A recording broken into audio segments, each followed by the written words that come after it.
Hi everyone, this is Vaishu. So இன்றைக்கி நம்ம பார்க்க போகிற இந்த video it's about cost of living in Canada. நீங்கள் இனிஷியலாக கேனடாக்கு வந்துட்டு அப்புறம் மந்த்லி நீங்கள் எவ்வளோ ஏர்ன் பண்ணுவீங்க, அதுலேருந்து நீங்கள் எவ்வளோ எக்ஸ்பென்சஸ் பண்ணுவீங்க, எக்ஸ்பென்சஸ் போக உங்களால் எவ்வளோ சேவ் பண்ண முடியும் அப்படிங்கிற டீட்டெயில் இன்ஃபர்மேஷன் இந்த வீடியோவில் கொடுத்துருக்கேன். So it's one of the most important and interesting videos, miss பண்ணாமல் பாருங்கள். அண்ட் வீடியோ பிடிச்சிருந்தால் லைக் பண்ணுங்கள், ஷேர் பண்ணுங்கள், சப்ஸ்கிரைப் பண்ணுங்கள் and don't forget to post your questions in the comment section. வீடியோக்குள்ளே போகலாம். ஸோ கேனடாவை பொறுத்த வரைக்கும் இன்கம்க்கும் சரி எக்ஸ்பென்சஸ்க்கும் சரி ஒரு ஜென்ரலான ஒரு ஃபிகர் கொடுக்க முடியாது. ஏன்னா obviously there are multiple provinces and ஒவ்வொரு ப்ராவின்சஸ்க்கும் காஸ்ட் ஆஃப் லிவிங்கில் நிறையா டிஃப்ரென்சஸ் இருக்குது. அந்த டிஃப்ரென்சஸை பொறுத்து தான் மினிமம் வேஜ் கவர்மெண்ட் ஃபிக்ஸ் பண்ணுவாங்க. இதில் geographical conditions and climatical conditions also plays a major role. For example, Nunavut has the highest minimum wage, which is $19, and Saskatchewan, it's $14. It has the lowest minimum wage. So to be more clear, நான் இந்த வீடியோவில் one particular region பற்றி மட்டும் பேசியிருக்கேன், which is Alberta. Toronto பற்றி, British கொலம்பியாவோட cost of living பற்றி எக்கச்சக்கமான videos யூடியூப்லேயே இருக்குது. அண்ட் அது மட்டும் இல்லாமல் நான் பர்சனலாக I'm living in Alberta. So ஆல்பர்ட்டாவோட காஸ்ட் ஆஃப் லிவிங் பற்றி பேசுகிறது இன்னும் ஆப்டாக இருக்கும்னு நினைக்கிறேன். தட் இஸ் வை என்னோடய ஓன் பர்சனல் எக்ஸ்பீரியன்ஸஸ் அண்ட் நான் ரிசர்ச் பண்ணதை வச்சு ஒரு டேட்டா ஃபார்முலேட் பண்ணியிருக்கேன். இதில் உங்களுக்கு ஏதாவது டிஃப்ரென்ஸ் இருந்துச்சுன்னா கண்டிப்பாக கமெண்ட் செக்ஷனில் போஸ்ட் பண்ணுங்கள், நானும் அதை தெரிஞ்சுக்கிறேன். யூஸ்வலாக ஒரு ஸ்டேட்டில் இல்லை ஒரு ப்ராவின்ஸில் கேபிட்டல் சிட்டி தான் ரொம்ப எக்ஸ்பென்சிவாக இருக்கும். பட் கேனடாவில் அதில் நிறைய டிஃப்ரென்சஸ் இருக்குது. ஃபார் எக்ஸாம்பிள், ஆல்பர்ட்டாவோட கேபிட்டல் சிட்டி எட்மண்டன் தான், but Calgary is more expensive. அதே மாதிரி பிரிட்டிஷ் கொலம்பியாவோட கேபிட்டல் சிட்டி விக்டோரியா தான். Victoria is also very expensive, but விக்டோரியாவை விட Vancouver is very very expensive in all terms. சொல்லப்போனால் கேனடாவில் it's the second city which has the highest cost of living. First is Toronto. Coming to the content again. So இப்போ நான் கொடுக்க போகிற figures வந்து மேஜராக கால்கரியோட எக்ஸ்பென்சஸ் தான். நீங்கள் எட்மண்டனோட எக்ஸ்பென்சஸ் தெரிஞ்சுக்கணுன்னா டோட்டல் எக்ஸ்பென்சஸ்லேருந்து எனிவேர் பிட்வீன் $500 to $700 நீங்கள் மைனஸ் பண்ணிக்கோங்க. அவ்வளோதான் டிஃப்ரென்ஸ் வரும் எட்மண்டனுக்கும் கால்கரிக்கும். இதே நீங்கள் ரூரல் ஆல்பர்ட்டா எடுத்துக்கிட்டிங்கன்னா நீங்கள் தாராளமாக ஒரு $1000 to $1200 கம்மியாக தான் உங்களுக்கு செலவாகும். ஏன்னா ரூரல் ஆல்பர்ட்டாக்கும் கால்கரிக்கும் ரெண்டல் எக்ஸ்பென்சஸில் ஹியூஜ் டிஃப்ரென்ஸ் இருக்குது. ஒரு $1000 to $1200 ஒரு 1 BHK நீங்கள் ரூரல் ஆல்பர்ட்டாவில் எடுத்துட முடியும். சம்டைம்ஸ் இதுக்குள்ளேயே யூட்டிலிட்டிஸும் கவர் ஆகும். இல்லை அப்படின்னா ஒரு $100 to $120 எக்ஸ்ட்ரா ஆகலாம். அது மட்டும் இல்லாமல் கால்கரி மாதிரி மேஜர் சிட்டிஸில் நீங்கள் ரெண்டல் இன்சூரன்ஸ் பே பண்ணுவீங்க. பட் ரூரல் ஆல்பர்ட்டாவில் பெருசாக ரெண்டல் இன்சூரன்ஸ்லாம் கிடையாது. இப்போ நான் சொல்ல போகிற எக்ஸ்பென்ஸ் கேட்டகரிஸ்க்கு நான் ஒரு பர்டிகுலர் ஃபிகர் கொடுக்காம நான் ஹையஸ்ட் ரேஞ்ச், லோவஸ்ட் ரேஞ்ச்னு ஒரு ரேஞ்ச் கொடுக்க போகிறேன். இது எதுக்குன்னா என்னால் கம்ஃபர்ட்டில் காம்ப்ரமைஸ் பண்ணிக்க முடியும், பட் நான் நிறையா சேவ் பண்ணணும்னு நீங்கள் நினச்சிங்கன்னா நீங்கள் லோவஸ்ட் ரேஞ்சில் ஃபாலோ ஆவீங்க. இல்லை நாங்கள் இவ்வளோ எஃபர்ட்ஸ் போடுறேன் என்னால் கம்ஃபர்ட்டில் காம்ப்ரமைஸே பண்ண முடியாதுன்னு நீங்கள் நினச்சிங்கன்னா நீங்கள் ஹையஸ்ட் ரேஞ்சில் ஃபாலோ ஆவீங்க. எந்தெந்த எக்ஸ்பென்சஸ்க்கு நீங்கள் காம்ப்ரமைஸ் பண்ண முடியும், எதுக்கெல்லாம் நீங்கள் காம்ப்ரமைஸே பண்ண முடியாதுங்கிறத நீங்களே மேட்ச் பண்ணி பார்த்துக்கோங்க. First, rental cost $1,800 to $2,000 for 1 BHK in Calgary. Next, rental insurance $80 to $100, and in the rental insurance வந்து it's based upon landlord and lease agreement தான். Next is utilities, gas, electricity and water. யூஸ்வலாக water and gas வந்து அப்பார்ட்மெண்ட்டில் இருந்தீங்கன்னா cover ஆகிடும் ரெண்ட்லேயே. Electricity மட்டும் நீங்கள் பே பண்ணுற மாதிரி இருக்கும். இண்டிவிஜுவல் ஹவுஸில் இருந்தீங்கன்னா மூணுமே நீங்கள் தான் பே பண்ணணும். So anywhere between $200 to $300. Next is car. கேனடாவில் கார் இல்லாமல் சர்வே பண்ணுறதுலாம் பாசிபிள் கிடையாது. அதுலேயும் ஒரு கப்பலாக நீங்கள் இருக்கும்போது கண்டிப்பாக ஒரு காராச்சும் இருக்கும். So anywhere between $550 to $800. Again நீங்கள் லக்ஸுரி காருக்கு போகிறீங்கன்னா $800 கண்டிப்பாக ஆகும் மந்த்லி. Insurance $130 to $300. இது வந்து it's based upon type of ownership. நீங்கள் காரை லீஸில் எடுக்கிறீங்கன்னா நீங்கள் பேங்க் சொல்கிற இன்சூரன்ஸ் அமௌண்ட்டு தான் நீங்கள் போடுற மாதிரி இருக்கும். நீங்கள் லோனில் இல்லை நீங்கள் ஃபுல் கேஷ் கொடுத்து ஒரு செகண்ட் ஹேண்ட் கார் வாங்குறீங்கன்னா நீங்கள் இன்சூரன்ஸ் அமௌண்ட்டை சூஸ் பண்ணிக்கலாம். Next is taxi. ஒரு கார் நீங்கள் வச்சுருந்தா கூட நீங்கள் ஒரு கப்பல் இருக்கும்போது கண்டிப்பாக சம்டைம்ஸ் நீங்கள் டாக்ஸி யூஸ் பண்ணுற மாதிரி தான் இருக்கும். ஏன்னா ரெண்டு பேருமே ஒர்க் பண்ணுவோம் இல்லையா. ஸோ மினிமம் ஒரு $100 to $200 மந்த்லி கண்டிப்பாக ஆகிடும். இது வந்து either taxi or public transport like bus or something else. And இன்னொரு முக்கியமான விஷயம் என்னென்னா காருக்கான fuel anywhere between 150 to 200. Next is grocery. நீங்கள் சாதாரணமாக மீட் கன்சியூம் பண்ணுறவரா இருந்தீங்கன்னா for a family of 4 meat மட்டுமே கண்டிப்பாக ஒரு $100 to $150 மந்த்லி ஆகிடும். அது இல்லாமல் கிட்ஸ்க்கான ஸ்நாக்ஸ், அப்புறம் டெய்ரி, அப்புறம் மெயினாக ஃப்ரூட்ஸ், இதெல்லாம் தான் மேஜர் எக்ஸ்பென்சஸ் க்ரோஷரியில். கண்டிப்பாக ஒரு $450 to $600 மந்த்லி ஆகிடும். Next is mobile. 2 கப்புள்ஸ்க்கு ஒரு ஆவரேஜாக ஒரு 55 to 60 போட்டால் கூட ஒரு $120 ஆகிடும். இந்த எக்ஸ்பென்சஸ் பெருசாக டிஃப்ரென்சஸ் இருக்காது ரூரல் ஆல்பர்ட்டாலையும் சரி இல்லை சிட்டிலையும் சரி. இது ஒரு ஸ்டாட்டிக்கான அமௌண்ட் தான்.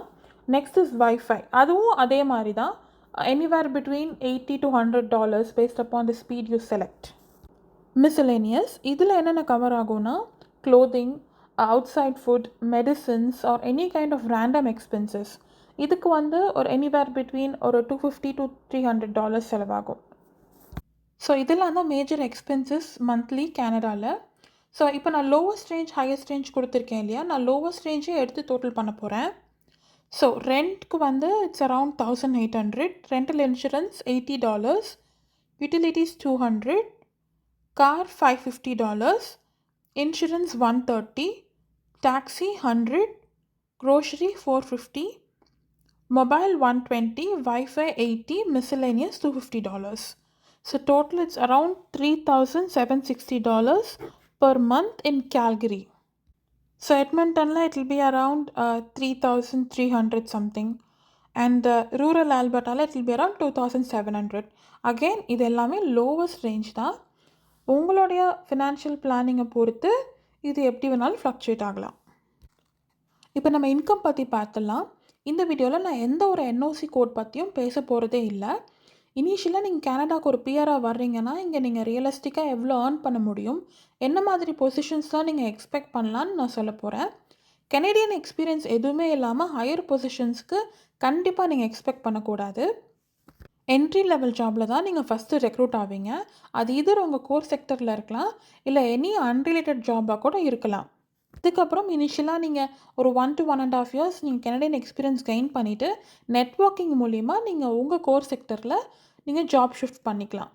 பட் இதுக்கெல்லாம் என்ன ரீசன் அப்படின்னா, உங்கள் கோர் செக்டரில் நீங்கள் இனிஷியலாக ப்ளேஸ் ஆகணுன்னா உங்களுக்கு இதர் ஷார்ட் கோர்சஸ் பண்ணுற மாதிரி இருக்கும், இல்லைனா you will have to acquire a licence, professional licence. இங்கே மோஸ்ட் ஆஃப் தி ஜாப்ஸ்க்கு கண்டிப்பாக லைசன்ஸ் இருக்கணும். உங்களுக்கு எவ்வளோ இந்தியாவில் எக்ஸ்பீரியன்ஸ் இருந்தாலும் சரி, அது கனடாவில் கன்சிடர் பண்ண மாட்டாங்க. அண்டில் அண்ட் அன்லெஸ் நீங்கள் ஒரு ஜாப் ஆஃபரோடு கனடாவுக்கு உங்கள் கோர் செக்டர்லேயே நீங்கள் வர்றீங்க அப்படின்னா that is a different story. அப்போது உங்கள் ஃபீல்ட்லேயே உங்களுக்கு ஒரு ஸ்டடி க்ரோத் இருக்கும். அண்ட் மினிமம் வேஜ் ஆல்பர்ட்டால் it's around $15 per hour. But இது யூஸ்வலாக டீனேஜர்ஸ் வாங்குகிற சேலரி. காலேஜ் ஸ்டூடெண்ட்ஸ்க்கு மேபி $1 or $2 அதிகமாக இருக்கலாம், பட் $18 மேலே இருக்காது. So it will be around monthly package 35Kக்குள்ளே இருக்கலாம். அடல்ட்ஸாக நீங்கள் வரும்போது, ஒரு கப்பலாக நீங்கள் வரும்போது எனிவேர் பிட்வீன் இனிஷியல் ஸ்டேஜில் ஒரு பேசிக் என்ட்ரி ஜாபுக்கு anywhere between 40 to 45K. So நம்ம ஒரு 42K ரெஃபரன்ஸ்க்கு எடுத்துக்கலாம். So consider husband and wife 2 பேருமே ஈக்குவலாக ஏர்ன் பண்ணுறீங்க.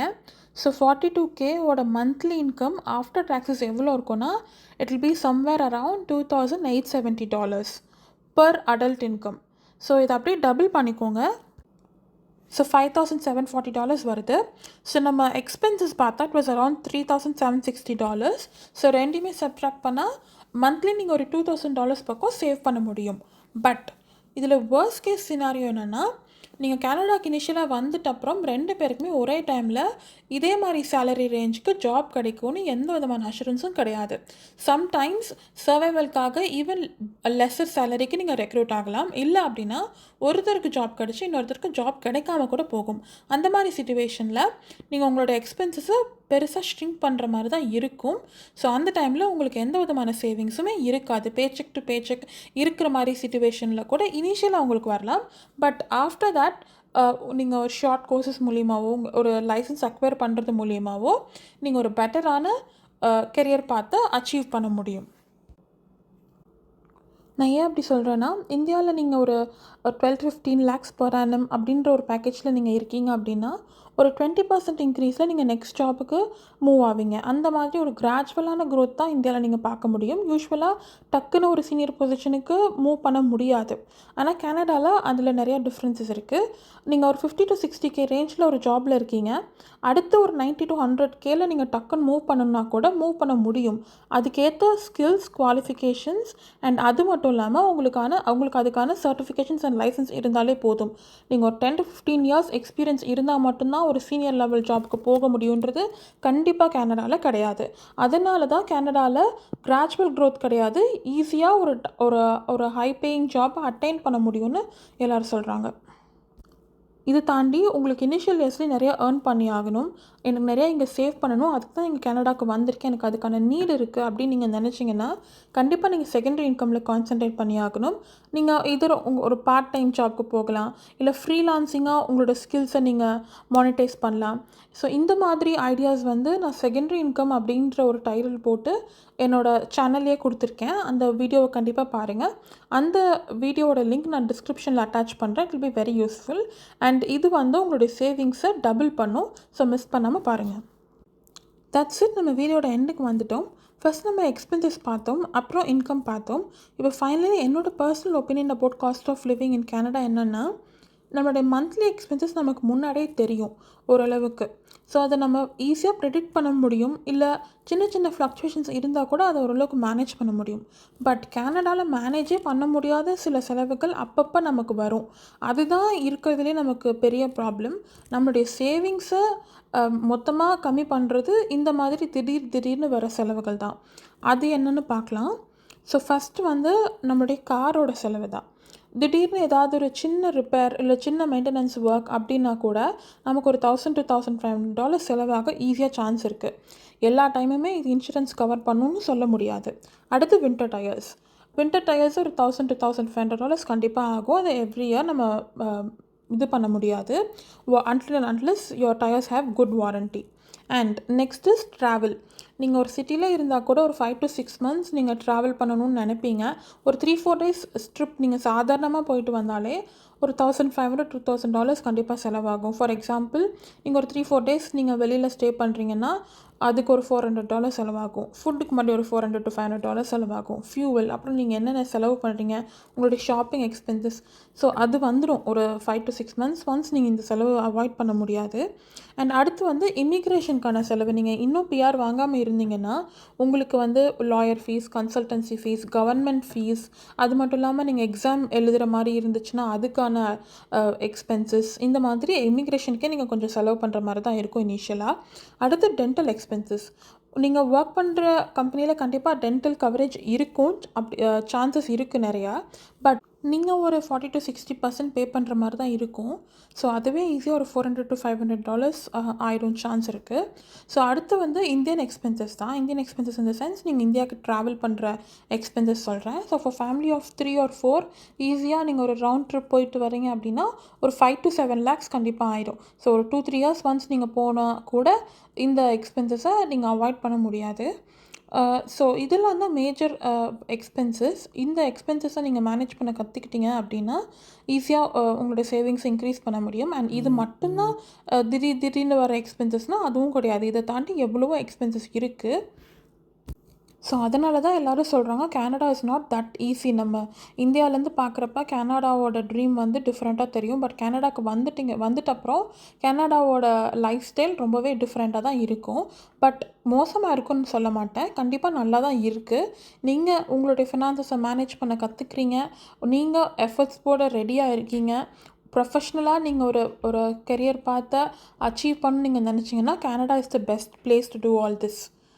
So that's it. We have come to the end of the video.